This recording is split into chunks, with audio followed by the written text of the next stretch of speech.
So last year she went to Slovenia in Europe to attend this World Shooting Para Sport B level coaching course, which is the first ever para shooting coaching course in the world.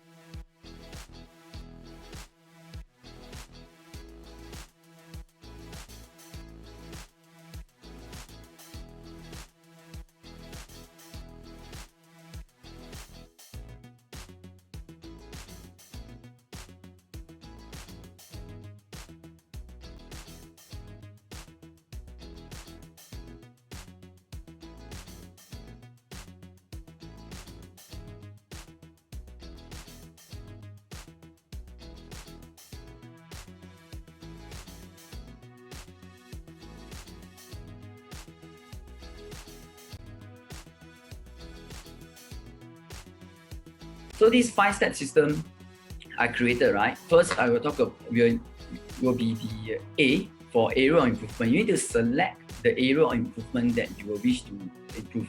Can be speed, can be power, can be agility. Next will be exercises. So, for example, if you want him to improve your speed, then you probably want to design some sprinting training or some short distance run. Okay, next G will be goal. You need to create a goal for them. Of course, the goal, right, must be very realistic and must be something that he's agreeable on. Next, stages. You need to craft the stages so that you can monitor their progress. Last but not least will be T for the timeline. You need to set a timeline of how long do you take based on the frequency of time you are with them. 打混双能给大家带来的什么的好处？从女孩子方面呢，你就能够提高自己的组织能力，因为女孩子的位置也是很重要。虽然不是靠女孩子打死人，她的负责的是前面，可是那个她的起到的重要的作用是组织球路的功能。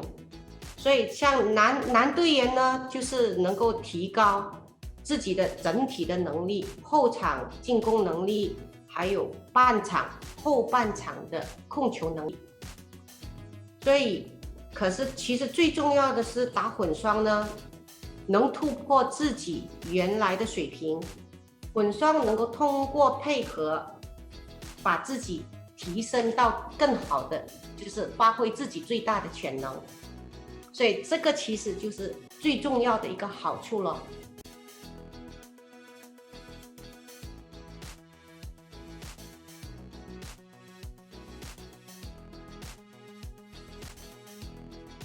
So, according to self-determination theory, right, there's 3 basic psychological needs that is essential for our self-growth. These 3 needs, right, can be represented by the acronym CAR, right? C-A-R.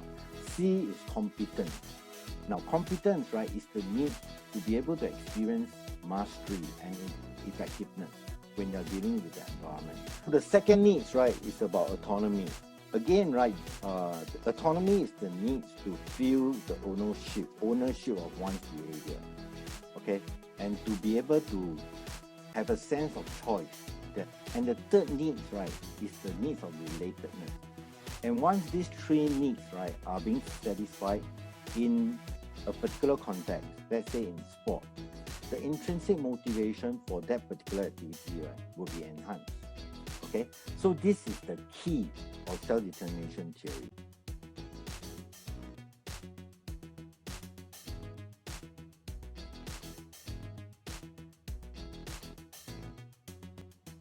So here's some points. Recognize this. When you praise effort and strategy, not talent and intelligence. Listen to your voice, what you're telling. For all things, the more specific the feedback, the more powerful.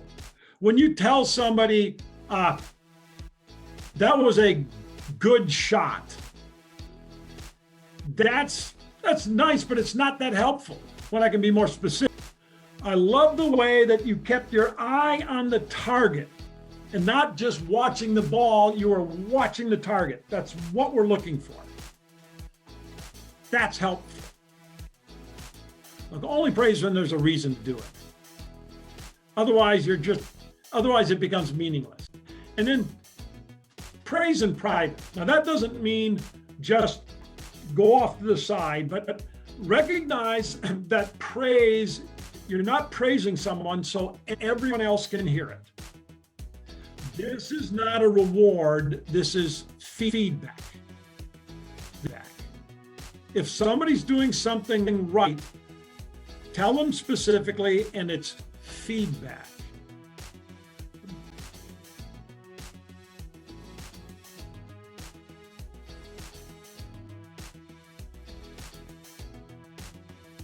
Strength is the foundational biomotor ability, right? Stronger athletes generally are faster, have the potential to be more powerful, and are more resistant to injury. If you train for endurance before getting strong, well, in a way, you're training to endure being weak. If you look at the center of the screen and at the top of the screen, is that you have this component called strength or maximal strength. And you'll see that it leads to an entire spectrum of biomotor abilities. Hence, again, highlighting how strength plays a huge part in a lot of your components over here. If you're talking about power, talking about endurance, talking about agility, speed, etc. In a way, strength is that foundational biomotor ability that links to all of these aspects. Here, we're talking about movement patterns that involve your lower body and upper body. So for your lower body, basically we're looking at three main movement patterns. We have your squat, we have your hinge pattern, we have your lunge pattern. And then for your upper body, we're talking about two main criteria we're talking about, the pulling and pushing, right? And for each, we are talking about two planes of movements as well, in the horizontal plane, as well in your vertical planes, right? So basically, these patterns are basic movements that, in a way, form the foundation of how we move. So therefore, training these movement patterns will, in a way, work to strengthen major muscle groups, which in turn will contribute to the translation of performance, and also the hopefully the reduction in sport injuries.